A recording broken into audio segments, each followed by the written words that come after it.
In HELLS canon by H D Umbstaetter, adventurous prospectors who have followed the perilous trails over the Cabinet Mountains have, as a matter of course, heard of the lost lead, but only he who is a total stranger to fear has penetrated the chaotic wilderness of HELLS canon, and thus comes suddenly upon the grave of gold. 4 rude granite posts, connected by heavy log chains, enclose the spot. On the face of the giant boulder that stands guard over the few square feet of sacred earth is carved: "The Lost Lead, Louis Gilbert, 1860–1891. This inscription marks the loneliest, yet richest, grave in the world.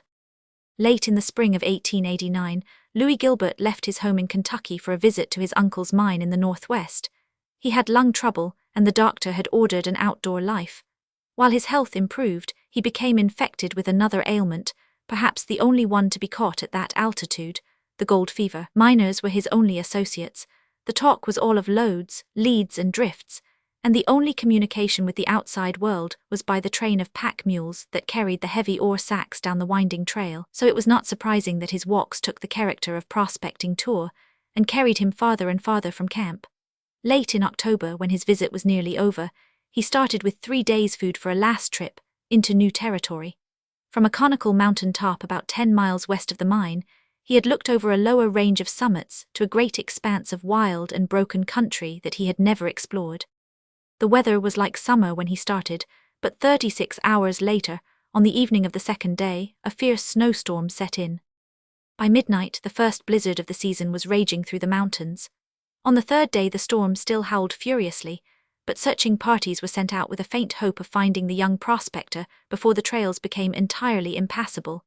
In the dim twilight of the afternoon, they returned one by one, almost worn out, convinced that the body of the missing man would not be found till the warm winds of spring should melt away the drifts. Yet, as a humane precaution, lights were kept burning all night in cabin windows, and guided by one of them, Louis Gilbert staggered into camp and fell like a dead man before the messroom door. He was taken from the snow, wrapped in blankets and laid before a blazing fire. When he showed signs of life, he was given hot drinks and put to bed. His prospector's belt dropped to the floor like lead, and when opened was found to be stuffed with nuggets of virgin gold. In the fever that followed, Gilbert talked deliriously of his long struggle through the blinding drifts, hungry, cold, and aching for the sleep which would mean death, yet forcing himself onward with the blizzard at his back as his only guide. The amazing richness of his find had given him the strength that saved his life. Finally he opened his eyes with the old look, and told in detail the story of his wonderful discovery. On the east side of a stream, in a canon so terribly wild and broken that it was almost impassable, he had found the gold on the very surface of a ledge. Filling his belt, he had started to blaze his way back, when the storm came down with frightful violence. The rest of the journey was simply a horrible nightmare. As nothing could be done while the snow lasted, Gilbert returned to Kentucky for the winter, yet could think of nothing but his discovery.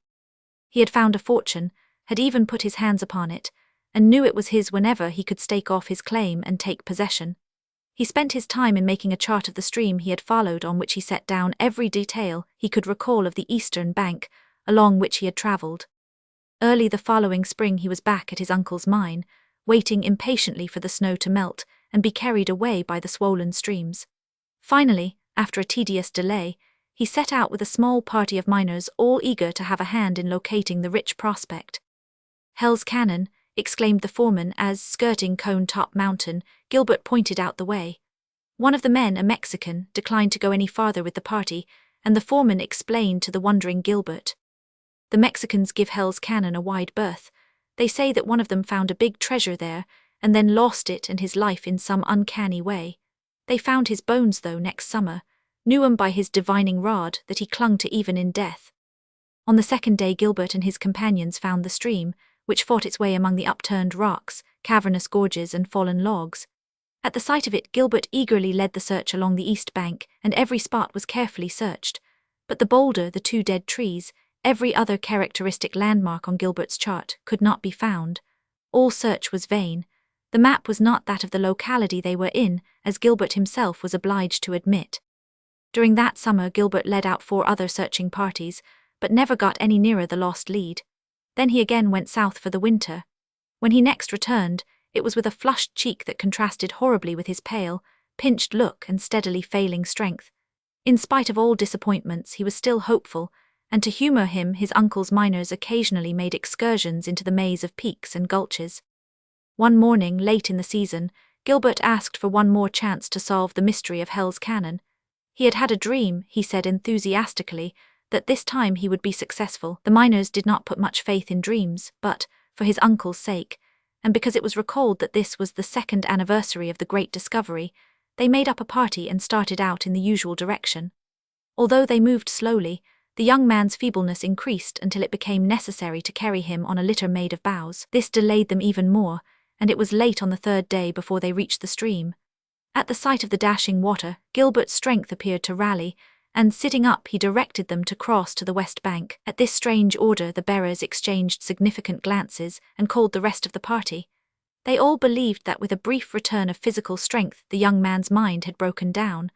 The one point on which he had always been most positive, that the vein was on the eastern bank of the stream, he had now abandoned. It was evident to them that the lost lead would never be found. But it was time to camp for the night, and the west bank was much more sheltered. With much difficulty, bracing themselves against the stones, they carried the litter across the swift current. Selecting a site sheltered by a huge boulder, the men sent in advance to pitch camp began with picks to clear a spot for the tent. With a ring that could not be mistaken, the steel struck the rock. The men gave a great cheer. Gilbert raised himself on his litter when it was brought up, and gazed excitedly at the great boulder and its surroundings, which had come to him so vividly in that prophetic death dream, his last on earth.